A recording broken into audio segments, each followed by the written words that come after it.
Welcome, everybody, to another brand new episode of It's My Wrestling Podcast. I am, of course, as always, your host, Chris Dees. Before I get started, as always, please make sure you hit subscribe if you're watching on YouTube, hit follow if you're listening on audio platforms. Today's guest is a man I'm very, very excited to speak to. I'm always excited to speak to any Ring of Honor talent. Had loads of them on over the last year. Always an absolute delight to talk to. Not only is he a wrestling veteran, he made the move into commentary for Ring of Honor as well, and is also an ordained minister. So he's a man of many, many talents. He's, of course, the one and only Mr. Caprice Coleman. Caprice, thank you so much for giving me your time. How is it going?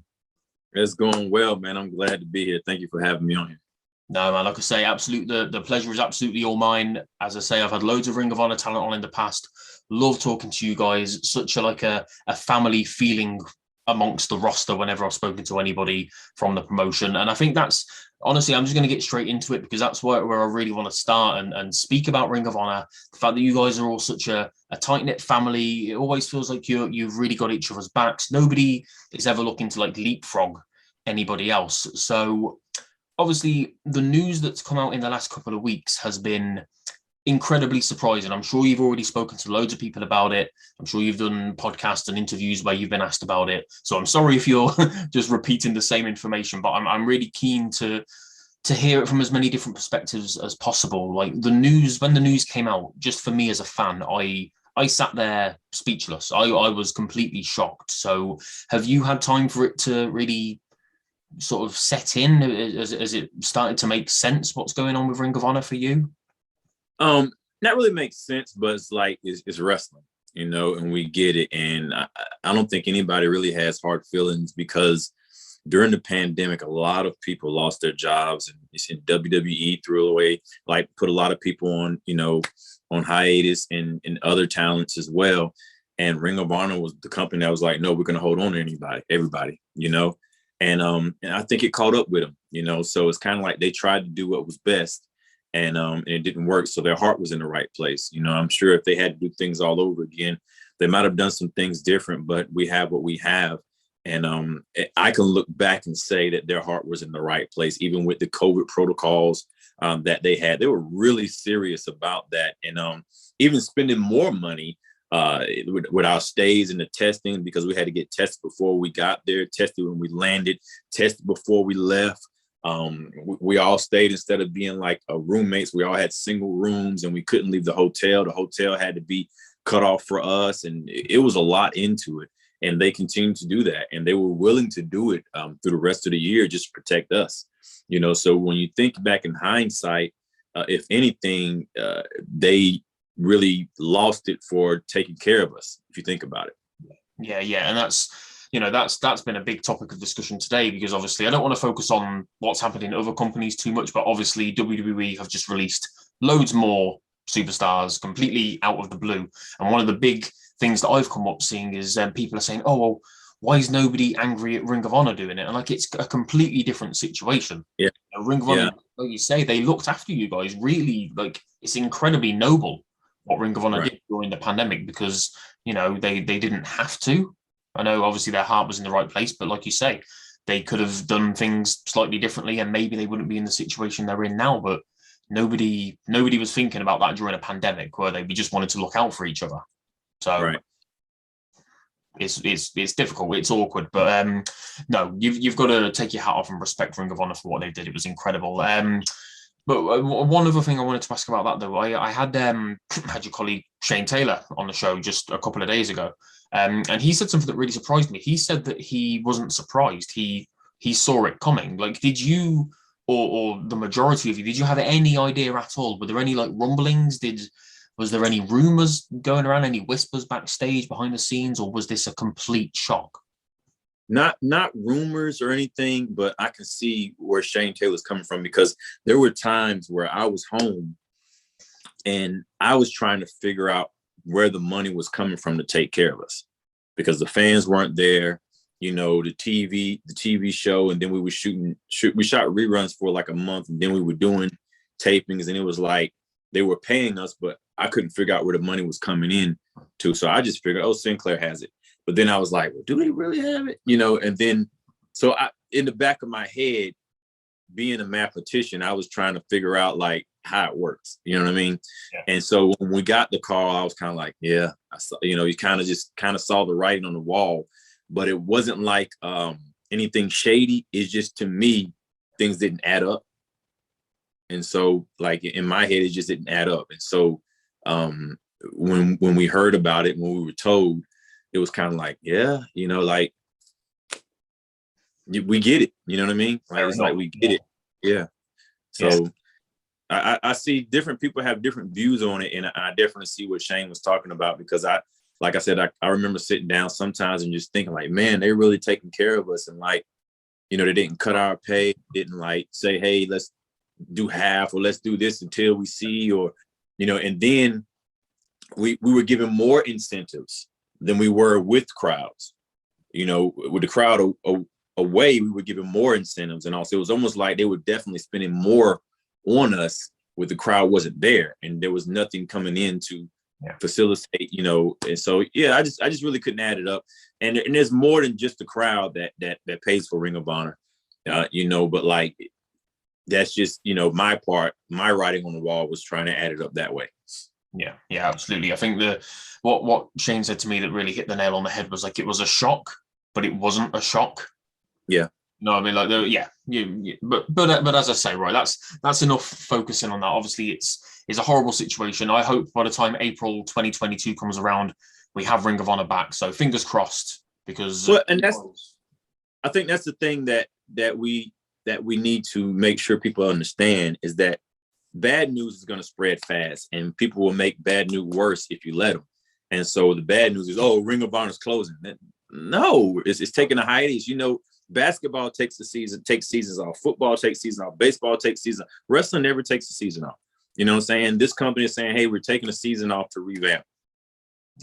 Yeah. But like, well, why watch it? But like, if you had a favorite show that was doing a season finale, why wouldn't you watch the season finale before the next season? You know what I'm saying? But they're like, oh, we shouldn't watch it anymore because it's closing. No, it's going to do like a really huge season finale for Final Battle, and then we're going to revamp in April.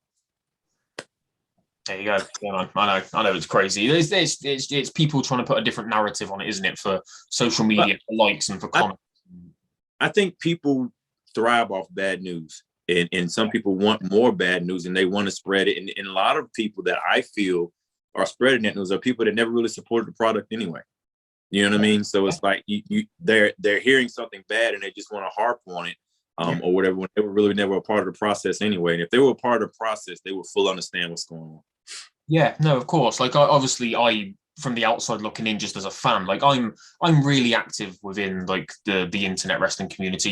You have to be these days, especially as a podcast host. But I've seen so many people talk about Ring of Honor recently who I've never seen talk about Ring of Honor before. Whether it be good or bad, like, never supported the product, never made me aware that they were a fan before. I talk about it all the time. And then all of a sudden people are coming out of the woodwork saying, oh, Ring of Honor should have done this, Ring of Honor should have done that. Well, maybe you should have supported Ring of Honor.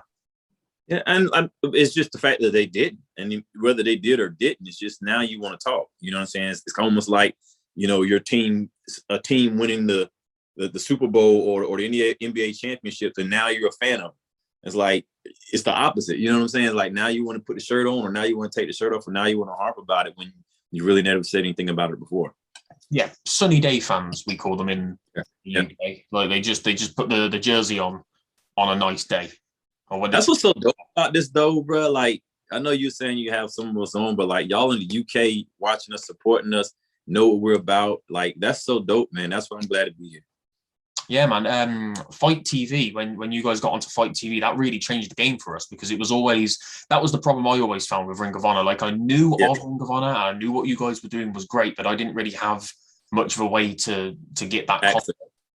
So Fight TV really changed things up for me. Right, let's move away from that. I want to go right back to the start and talk about less about Ring of Honor, more about you. I was a little bit surprised to find out that you were trained by the Hardy Boys. Now, that surprised me, because I didn't realize that I know obviously they had Omega, and they had their own sort of like their backyard thing and the trampoline organization, promotion, that kind of thing. But I didn't know that they were training wrestlers. So what was that like for you? Like, what were they like as trainers? Were they much older than you at the time, or were you like similar age?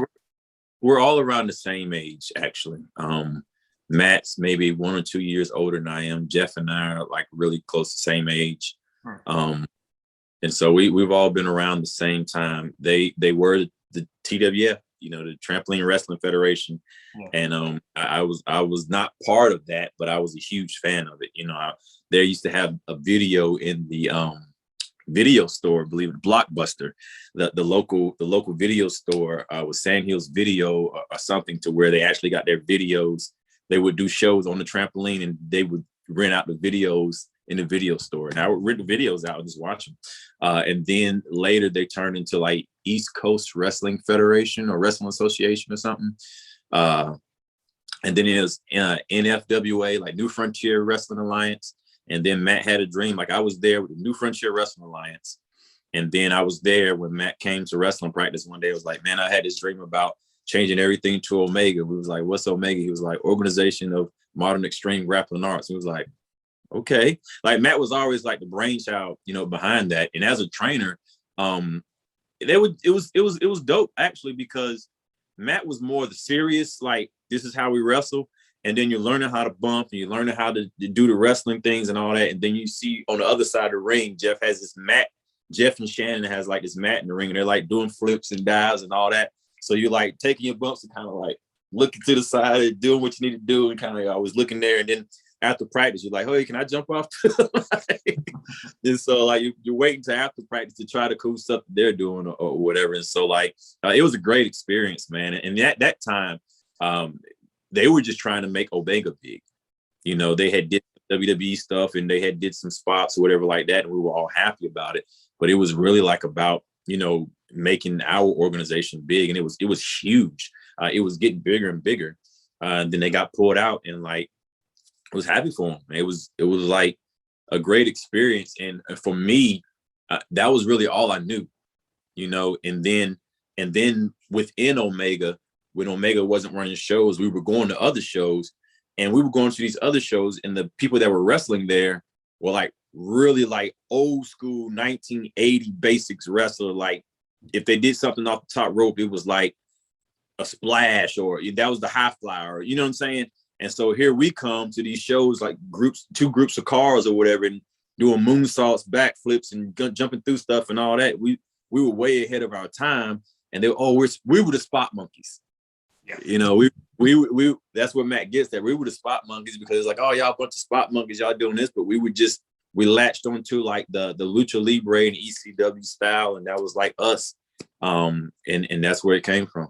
Yeah, that style really changed the game, didn't it? Because at that time, we'd not really seen much of it. We've seen a little bit of it in WCW, like with the cruiserweights, but they were pretty much an afterthought, really, weren't they? They were just sort of like their lower mid card. But look where wrestling is now, man. That style is literally everywhere, isn't it? Like the Hardys changed everything.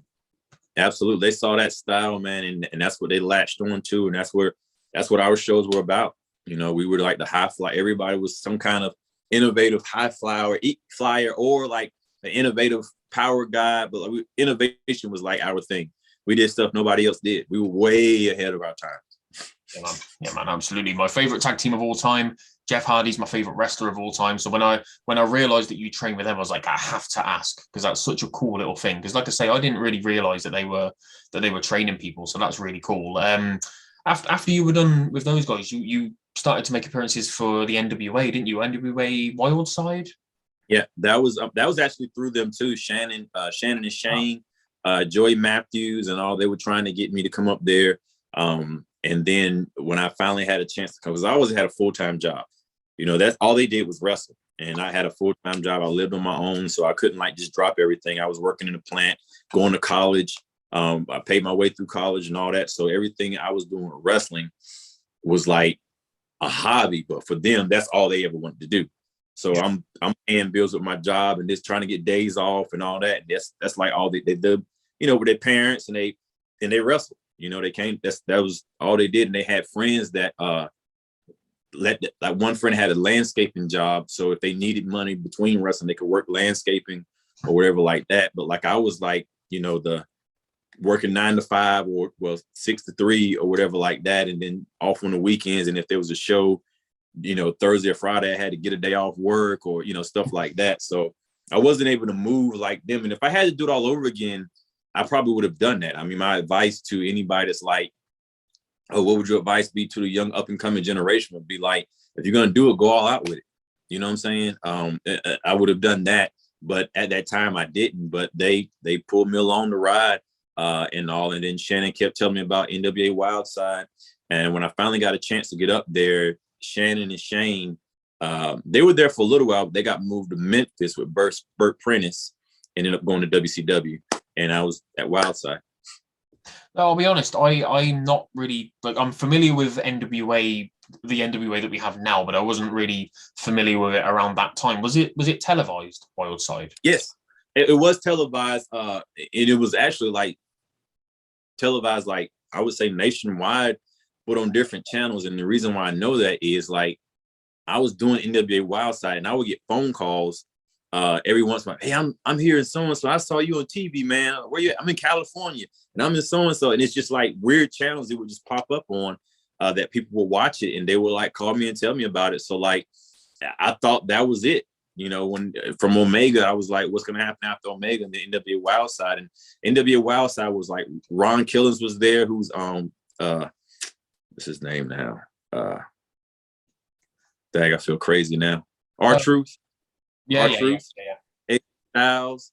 There's a lot of guys came from the NWA Wildside, and AJ Styles was like the biggest name, but there's a lot of guys there that just came through that sector. So that's where I was. Yeah. Very cool. Like you must have, as a fairly young guy at the time, like going to somewhere like NWA must have been a pretty daunting experience. Like when I think of wrestling, obviously.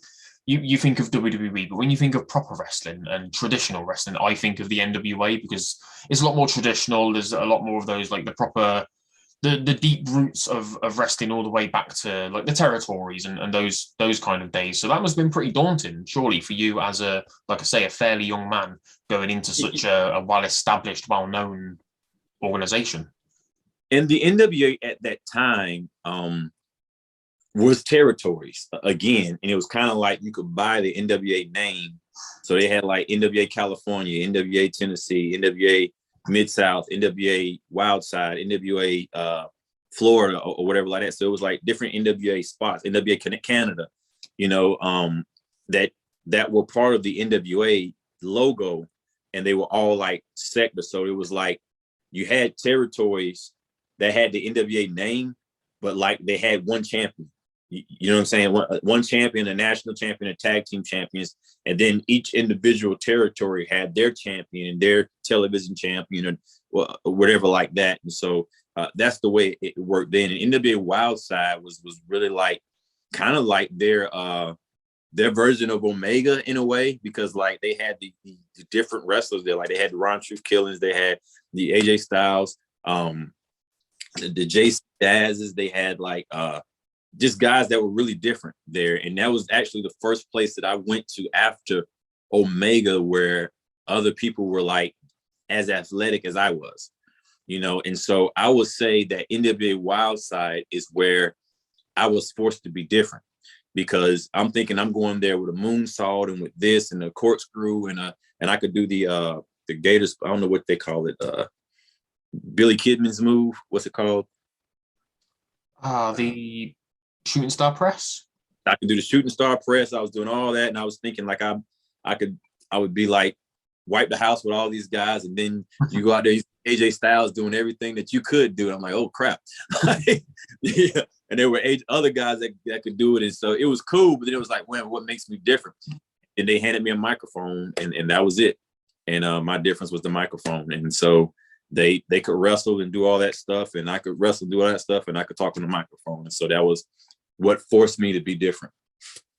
Yeah, awesome. No, I'm really glad that it's weird. Every answer that you give me sort of like segues into the next thing that I wanted to ask you about, because I actually wanted to speak to you about like mic skills and promo and stuff like that, because obviously you made your way to the commentary team in Ring of Honor. You've been around wrestling for a pretty long time, sort of like about 20 years, I think, is it around that mark? 26 years. Wow. 26 years. And Yeah. you're still like, how can I say this? You're not old. Are you? I'm 40. I'm 44. I started when I was 18. And so that's where I get the name the ageless one from, because it's like, you're what? But like, yeah, I started wrestling when I was 18. I training with Matt and Jeff, and I'm 44 now. So yeah. And yet, like I say, you've still got years left in you. But that's why I was curious about the move into commentary, because that obviously, not always, but tends to be a move that a lot of wrestlers would go into roles like commentary or backstage, or do you know what I mean? Like in production, once they're at the end of their careers, once they're about to hang up the boots, or after they've hung up the boots. So like, are you at that sort of stage of your career now? Are you thinking about winding down? Because you've been doing the commentary for a little while now, haven't you? Yeah. Here's what happened. I love wrestling. I love all aspects of wrestling. And it's kind of just fell in my lap. Like I was everything I've been a part of in Ring of Honor, I've been the mouthpiece of. Yeah. You know, with the CNC Wrestle Factory with me and Cedric, I was more the mouthpiece of that. And then we had Rebellion, which me and Kenny were kind of both mouthpieces, but I was kind of like the manager mouthpiece of that. And then I had Coleman's Pulpit, which it was my own talk show. And then like they would put me at commentary once in a while, and I would just do it. But I would come to the back, and like production and all would be like, man, like you're really good at this. Like you should try to do it more often. I was like, well, I'll do whatever y'all want me to do, I'll do. And Colt Cabana was doing commentary he was the color commentator at the time, and he was getting ready to leave, and like so they would put me as the third man there and all, and I was just having fun with the guys. And so when he left, you know, they offered me the position, and I took it. And I was under an exclusive contract then, so it just meant I couldn't wrestle anywhere else, because I was under exclusive already, to where I couldn't wrestle anywhere else. So then when I took the position for commentary, I couldn't wrestle anywhere else, and I was doing commentary. But I never like stopped wrestling. Like I stopped wrestling on the indies, but like I kept in shape. I stayed in shape. I stayed training and stuff like that. And so then it just kept going, and I fell in love with it, because my thing with commentary is that I've had wrestling matches places, and I would go back and watch the match, and even matches I've gotten hurt on, and I listen to the commentary, and they would be talking about something way like off the blue that had nothing to do with the match. And I'm sitting here hurt, you know, I tweak something or I do something, and it would frustrate me that like the commentary would, sometimes the color would be putting themselves over and making themselves sound great. And I'm like, you know, that's really not what it's about, because I really feel that the two athletes, or the athletes that are in the ring, are literally putting their lives on the line. They're like, stepping in that ring has been a life-altering experience for so many other guys. You know what I'm saying? So I really feel like it's my job to paint the picture of what's going on in the ring with these athletes, to be able to tell their story, you know? And so it really frustrated me when I would go back and watch some of my footage or whatever like that, and you would hear the commentators talking about something else that was going to happen. And I would just, in the back of my head, I was just like, if I had ever had that opportunity, I would talk about the people in the ring and not about myself. And I figured if I did that enough, it would get over, and that would make me over. You know what I'm saying? And so I would do that. And then some of the guys, they would say, hey man, I really appreciate you calling my match. And like, all I'm doing is just talking about what I'm seeing, but I'm not talking about myself, because it's not about me at that time. You see what I'm saying? Yeah. I'm not. All I need is a Halls or something every once in a while. No, I completely agree. Like, commentary's sort of like a dying art now. There's not many. I hadn't really thought about it until you've just said it. Like you listen to commentary and you think, oh, okay, yeah, you need the commentary, because when there's no commentary, it's horrible, you know. And when there's no crowd, it's horrible. You need sort of like that soundtrack to go along. But when you actually think about it, like I didn't like Mauro Ranallo in NXT. A lot of people loved him. A lot of people loved his energy, but a lot of it did feel very sort of like, not attention seeking. I think that's the wrong way to put it, but it really did feel like he was trying to be the star of the commentary table. And I don't think there needs to be a star of the commentary table. Like you say, it should be all about what's in the ring, and you guys trying to help us get more invested in what's in the ring, you know? I think if I had to define commentary, I would say commentary is the conscience of pro wrestling. You have your conscience that like tells you what to do, and you've done something before, you'd be like, man, something told me I shouldn't have done that. You know, like your conscience whatever like that. And so I feel like commentary is the conscience of pro wrestling. We tell you what we want you to think, and it's up to you whether you believe it or not. You know what I'm saying? Yeah. So I would be the last person to say, like in some places do, oh, he does this little move, oh, he sure is small, or why would I tell the crowd that? You know what I'm saying? Oh, he's built different. Oh, he's, you know, he wow, look at this move, that's different, or whatever like that. I would never like cut anybody under, no matter how I felt about him. That's an athlete in the ring. And so that's the way I look at it, you know? And so I feel like if you see something or whatever, that's you, but I'm not going to say it. And it's the same way they protected Hulk Hogan. Like Hulk Hogan, main thing was everybody said, oh, he was balding, but there were times they were not allowed to speak about his hair. You know what I'm saying? They protected him. So they knew that commentary had that power, that if they didn't say certain things, fans wouldn't think it. You know what I'm saying? But if they wanted to cut somebody under, they would say, hey, say this. Hey, throw this in there. Hey, call this move little. Hey, say not too big. Or say, hey, he's missing something. Or say this and that and the third. And it will undercut other people and make other talents. So I'm like, why not make everybody? I mean, and let the fans decide who's the best.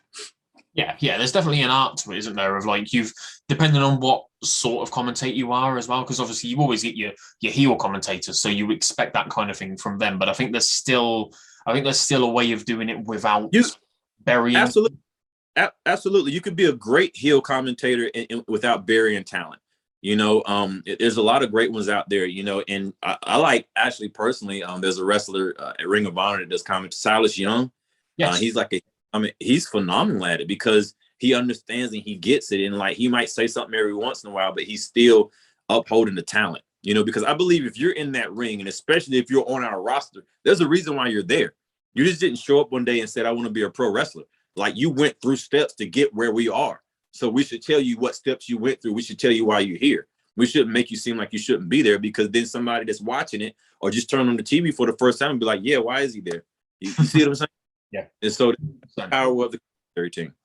Yeah, man. I think people like think back to, obviously I always have to go back to WWF, WWE, because it's just what I grew up on. But I think back to so many iconic moments, and as much as I remember the moment, you tend to remember what JR said, don't you? You remember all those amazing one-liners, the things, or even Michael Cole. People like to talk a lot of crap about Michael Cole. I think he's a great commentator. Loads of iconic lines like the Miracle on Bourbon Street and all those kind of things. You associate them with those moments, and they make you feel more and get you more invested and make you understand. And you know, like you say, it's all about being respectful to the guys in the ring, because they are, at the end of the day, still putting their lives on the line. Yeah, absolutely. You know, absolutely. Yeah. What I wanted to ask though about the commentary as well is, how do you feel when, because you touched on it a little bit there, like sometimes you get really lazy commentating. This is really common in WWE at the minute, where they'll just say things like, oh, what a maneuver, like, oh, what a great move, stuff like that. Does that annoy you as a wrestler and commentator? But does that annoy you, like, when they're not putting 100% in? I wouldn't say that they're not putting 100% in, because I've been in that situation to where sometimes what a maneuver is, that person has named that move and maybe you don't know what the name of that move is, right, or covering something up, like you're trying to cover up a mistake, because there's also, like, sometimes you see something happen in the ring that you know, like, didn't quite go the way it was supposed to, and you can either hone in on it or you can touch and go. You know what I'm saying? And I'm a touch and go type person, because if somebody saw it, they saw it. But a lot of times they didn't see it until you expose it. And now they're thinking about that instead of the match. So if you touch and go like, oh, he almost hit that. Or, oh, like, man, you know, he didn't get all of it, but so-and-so, or, you know what I'm saying? Yeah. That way you lost it and then you keep going. You know what I'm saying? That's why it's called a high risk maneuver. You know, stuff like that. That way it's like, sometimes that stuff happens, but if you're like, oh, he messed that up, I can't believe he did that, oh, that was horrible, play that again, like, why? Yeah. So all about adapting, isn't it? And sort of like thinking on your feet on the fly. But it is, and that's why, like, I get a lot of things, and like, even with newscasters, you're thinking and you're speaking on the fly and you're live. You know, and you're paid to be witty, you're paid to be sharp, and you're paid to say what you see when you see it. You know, and so you talk about people like the only person I can really think of that's gotten in trouble by like Jim Cornette. He's gotten in a lot of trouble because he's probably the wittiest person I know. He's like gifted with his. I think he's supposed to be like a Southern Baptist preacher, but he's gotten in trouble because he would say something and then that he got away with it in the 80s, but you can't get away with it now. But it's not that he intentionally like saying, "Oh, I'm gonna say this, then I'm gonna say that." It's just you're talking. You're seeing something and you're spitting it out. You're trying to keep it going. You're trying to keep it live. You're trying to keep the drum moving. Like you're the drummer of this whole instrument. And you're trying to keep the beat going. And you're just like you're spitting out lyrics. You like the rapper spitting out lyrics or whatever with the track. And then sometimes you'll say something that you wish you could pull back or you didn't know it was offensive to somebody, and then somebody gets offended, but it wasn't meant in offense at the time. You see what I'm saying? Yeah. Because you're getting paid to be witty. You're getting paid to be sharp. Yeah, so is that daunting at all? Because obviously we know that you were great on the mic, all the things that you've done before commentary, like with Cedric and Kenny and that. So we knew what you were capable of on a microphone and in a promo, but obviously it's very different to do a 2 or 3 minute promo to doing an entire show, which could be a couple of hours long of constantly being scrutinized and being under the microscope for the things that you're saying. So like, was that daunting at all, even for somebody as confident as yourself? Well, here's the deal with me. The reason why I think the secret behind everything is that I am a preacher. I am a minister, and so I don't cuss. There's some words I don't use. There's some phrases I don't go to. There's some underhands I don't have. I just don't normally use in my conversation. So I'm not somebody that has a cussing in their vocabulary that when they're on TV, they're trying not to cuss because I don't cuss. I'm not somebody that speaks, I'm as perverted or what, I don't know. Like, I guess because of who I am, I can be carefree on there and I'm not going to say anything that's offensive. You know what I'm saying? And so you don't have to watch. Sadly, the only thing I can't talk about is the ministry thing. It's like, if I say something about Jesus or something like, oh, you can't say that. But then you got like satanic this and satanic that you speak, from down under and that you can speak about that all. Can't say that, but like that's the source behind everything. I believe is the way I've been raised in my beliefs of just, being that person that, I don't cuss. There's a lot of things I just don't do. And so when I'm doing commentary, I'm actually a fan of this stuff. And so it's genuine reactions that I'm able to speak about.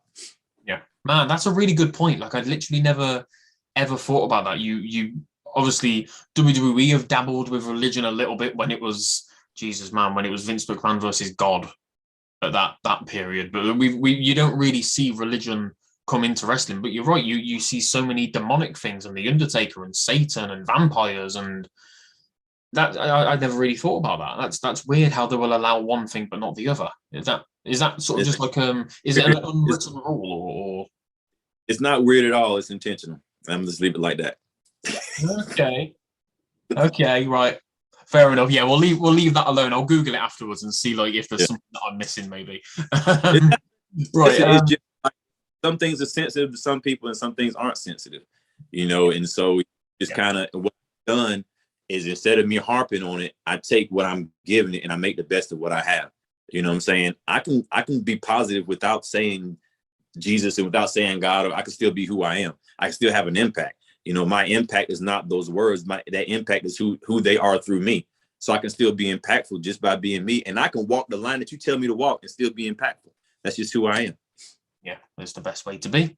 Absolutely. No, I completely agree, man. Absolutely. I wanted to ask, obviously I've mentioned WWE a lot, and I really try not to do that because people must get so bored about harping on about WWE all the time. But you've actually obviously had experience within WWE. I know that you've had matches against Chris Masters, match against Snitsky as well. Like, how did those opportunities come up for you? Because I think you had about 5 or 6 matches in total. So like, you were obviously known to somebody within WWE to have been selected that many times for those matches. And I know they're like house shows or dark matches or whatever it might be, but was there ever any more of a discussion about you doing more for them or sticking around or maybe signing with them or anything like that?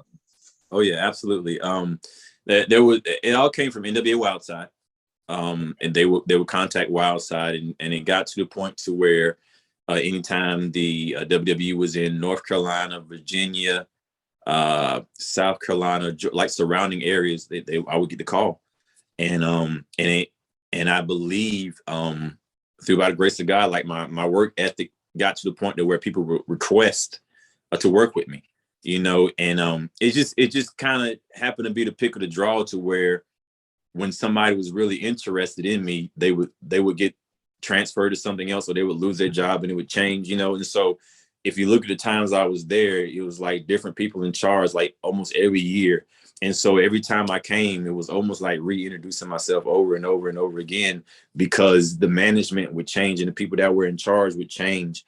And so I would just go there and do what I was supposed to do and hope for the best, and it just got to where I was respected, and that's what it was. And so it is what it is. I think everything happens for a reason.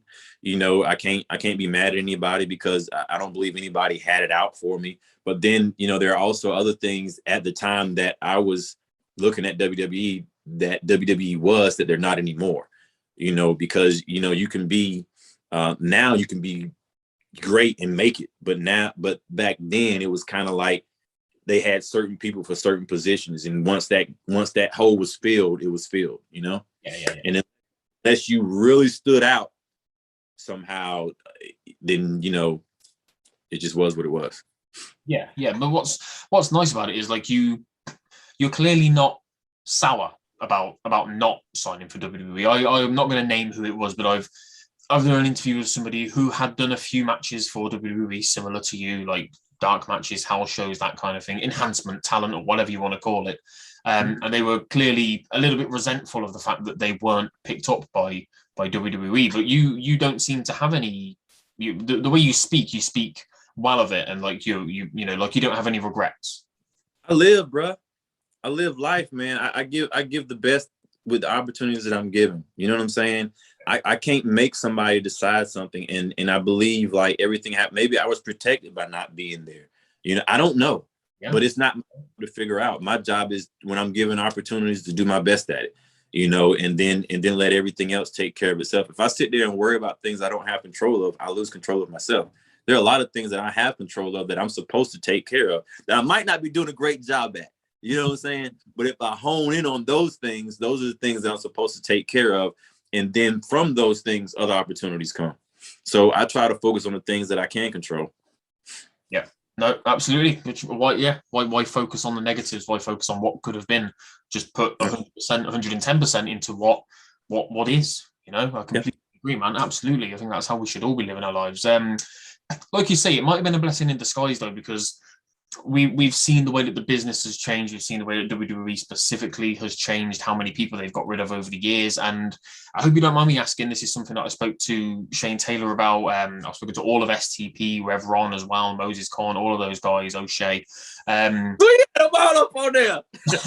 I love STP. I've had them all on 3 times each now. That's and honestly, I could do it another 10 times each because they're always so much fun to talk to. Just good guys, Absolutely. Really good guys, really are. Just hard-working guys. That's like I said at the start. I always get that from Ring of Honor. You guys all work so hard for each other. And that's basically the motto of STP. The mantra of STP is to work hard for each other, isn't it? So, but anyway, I'm going off track. When I've spoken to them, obviously there's no getting away from the fact that they are 5 strong, powerful African-American men on TV in a prominent position, which we've not really seen too much of over the years, but we are starting to see a lot more of it now. And obviously there's also women like Bianca Belair, Roxy in Ring of Honor.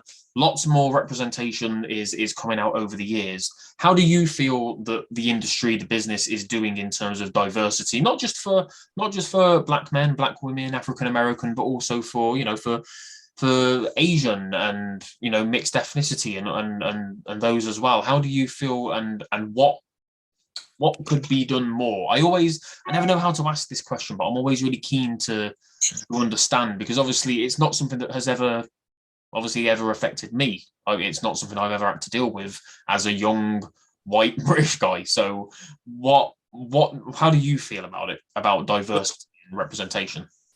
That's what I was kind of alluding to earlier. about when I was, trying to get into WWE. It was kind of like that spot was filled already. They had Shelton Benjamin, they had Kofi Kingston, and so there was no need for me unless there was something outrageous about me. Like, you know what I'm saying? That spot was filled. But today is different to where they just have great talent.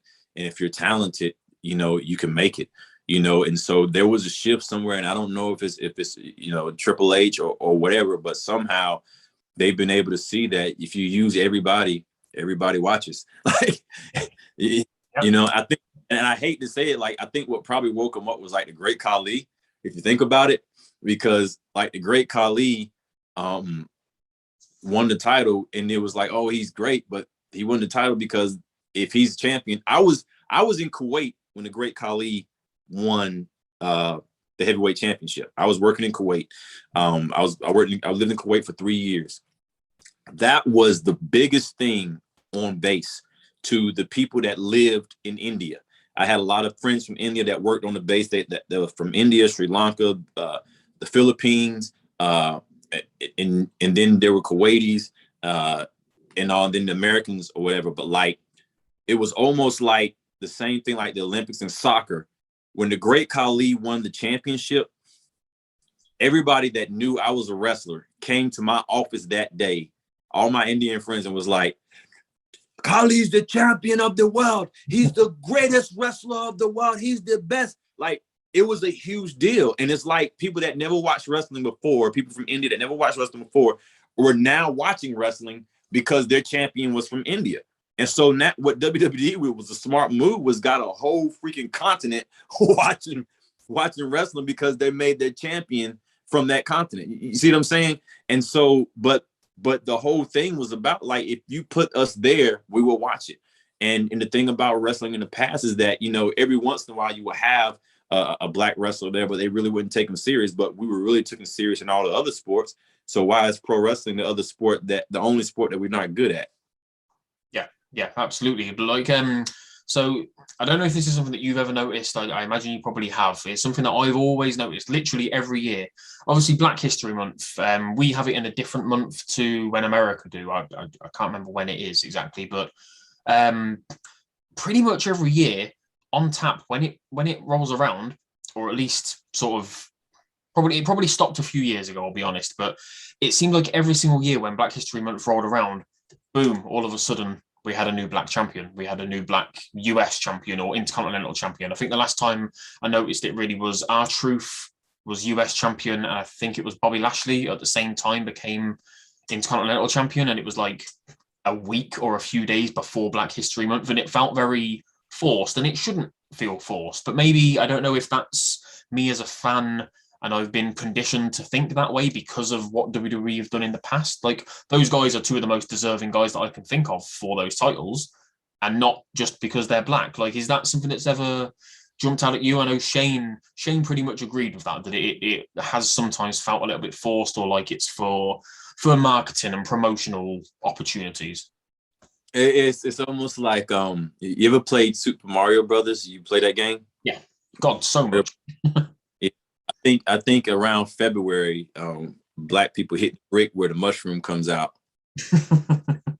That's what happens. And then around March or April, we run into one of the little toads or something. Maybe that's what happens. Yeah, it's strange, but things are getting better, aren't they? Like you said, things are getting better. And that's what, what we could harp on the past. The past is the past, and the past is real. It is what it is. I'm not gonna. One thing that's probably got me. Stay me where I'm at is that I will speak if I'm asked to speak. You know what I'm saying? It was definitely that way, but I will also say that things have changed. Things are changing. Things are getting better. And if you look at TV now, there's a promo that I did that got a lot of I guess hit of popularity about the fact that me growing up, I was a huge fan of Rocky King. He was a guy in the 80s where he was a black guy. He had the curly hair and he had the muscles and all. And I just thought he was the coolest guy ever. He never won a match and he always came close to it. You know what I mean? Yeah. And then a friend, one day he beat like Mr. Wrestling #2. He was like a mask guy. And I came to school and I was talking about it. And my friends were like, yeah, that's probably the only match he wins because that sport is not for us. And I didn't get it. I didn't get it. You know, I just knew that, you know, Rocky King, maybe one day he's going to win a match. Maybe he's going to win another one. And then I started seeing it when they did a skit with him with the Four Horsemen, to where they made him part of the Four Horsemen. They made him feel like he's going to be part of the Four Horsemen, but they like kept making jokes of him and kept like picking at him and kept degrading him. And that was the way they brought the JYD in or whatever like that. And then they ran that down. And it was kind of like, I kind of started to see how, you know, we were treated in wrestling, you know, and I kind of like will still watch it and all. And then like Ron Simmons came and became like world champion. And I was like, oh wow, you know, we got a black champion. It was like, yeah, for now, you know, and he held the title for like, I don't know how long he was champion for. It was like a short reign. But then Booker T or whatever like that. And so it would happen like in spurts, you know what I'm saying? And then like The Rock or whatever like that. But then like that little hope would happen, and it's still in the back of my head. It was like, yeah, it only happens every once in a while. But now, like when you turn on TV, you see like the Cedric Alexander, Shelton Benjamin, Kofi Kingston, Keith Lee, MVP. You see Ricochet. You got Bianca Belair. You got Sasha Banks. You got all these people that look like us. You know, the STP. You got the Moose. You got all these people everywhere. You know, to where we're represented everywhere. So people that want to watch wrestling, they turn on, they see somebody that looks like them in all facets. You know, you have the Spanish wrestler, the Asian wrestlers, the black wrestlers, the white wrestlers. And that's the way it's supposed to be, like a little bit of everybody. Like even WWE UK, like it's some of everybody there. And I think, you know, if we're all going to be part of this, they're athletes on all aspects of this. And I think now it's a world to where everybody can participate in.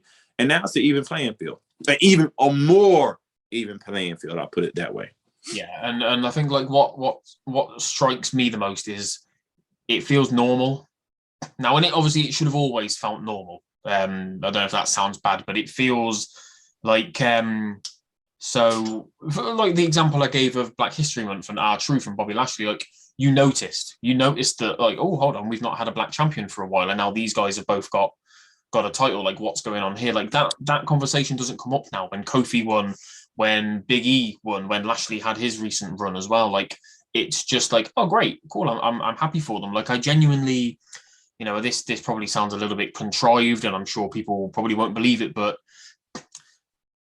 I'm a big fan of Big E. Always have been. I love New Day. I would die on the hill. They're the best faction in wrestling history, and that won't go down well with a lot of people, but I genuinely believe they are. I don't watch them on TV and see three black men. I see three wrestlers who I enjoy watching. Like it doesn't need to factor into anything. I don't think, oh, there's three African American men coming down to the ring. Like, no, that's Big E, Woods, and Kofi. Like that's how it feels now. It feels normal. Like I didn't grow up in a racist area or anything like that. When I was a kid growing up watching wrestling, that wasn't really a conversation that was had either. Like it was, I think, like you said, it was pretty much just The Rock at that point. Yeah. I was much younger than Nation of Domination as well.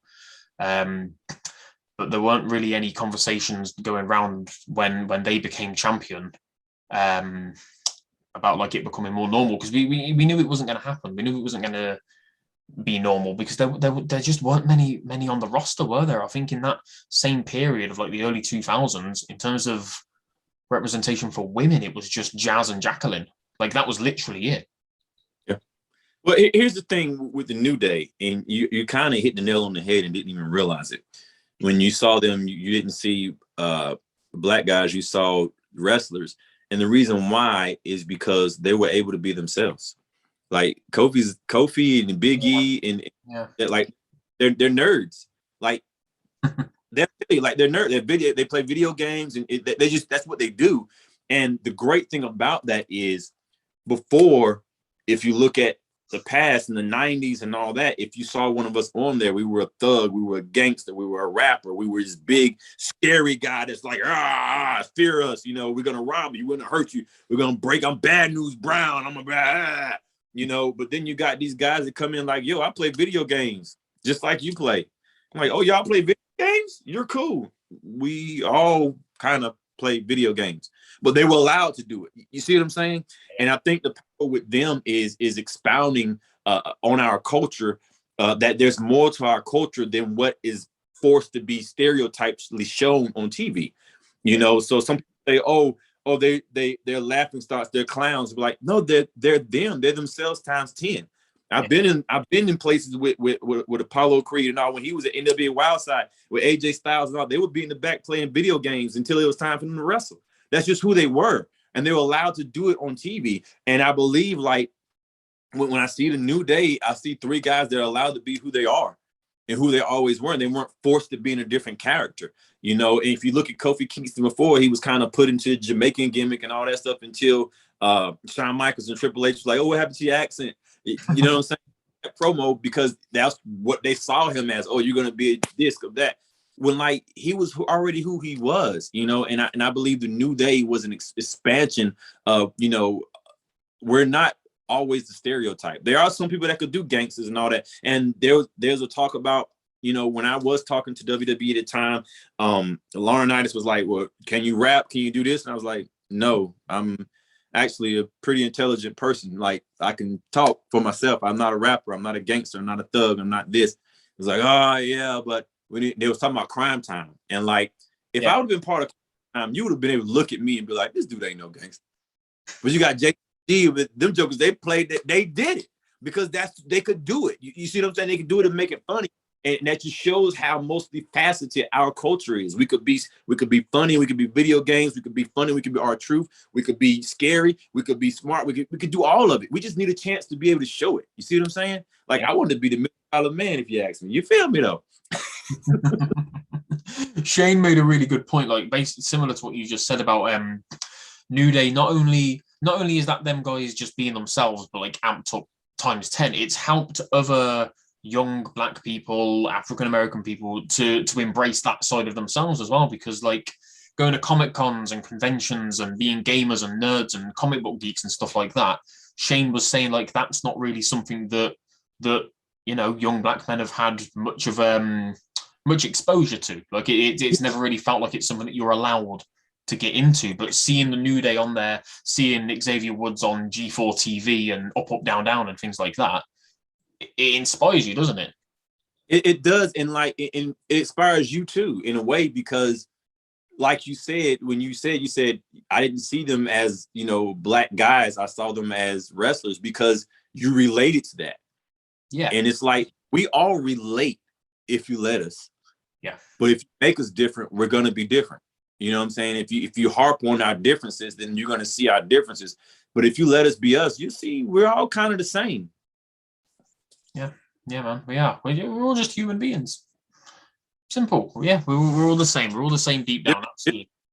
Background cultures, but we all get up every day. We pretty much have the same routines, hopefully, to get up for hygiene. And we start our days, you know. But like it's social media, it's the world, it's the facet, the TV that makes us different. And I saw it more even when I was living in Kuwait.